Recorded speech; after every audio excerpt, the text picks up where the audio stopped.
नमस्कार. तर सदाचार हे वागण्याने किती महत्त्व आहे हे आज आपण बघूया. सदाचारी व्यक्तीजवळ लक्ष्मी, दान आदींचा वास असतो. महाभारतकालीन राजा सत्यदेव एक दिवस सकाळी उठले तर त्यांना एक सुंदर स्त्री राजवाड्यातून बाहेर पडताना दिसली. राजाने आश्चर्यचकित होऊन त्या स्त्रीला हात जोडून नम्रपणे विचारले, "आपण कोण आहात?" त्यावर त्या स्त्रीने सांगितले, "मी लक्ष्मी आहे. आता या राजवाड्यातून मी जात आहे." तेव्हा राजाने तिला सांगितले, "तू जाऊ शकतेस."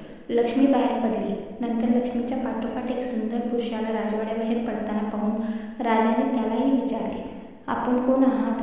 त्याने उत्तर दिले, "माझे नाव दान आहे. लक्ष्मी बाहेर गेल्यानंतर आपण दान करू शकणार नाही, म्हणून मीही तिच्यासह जात आहे."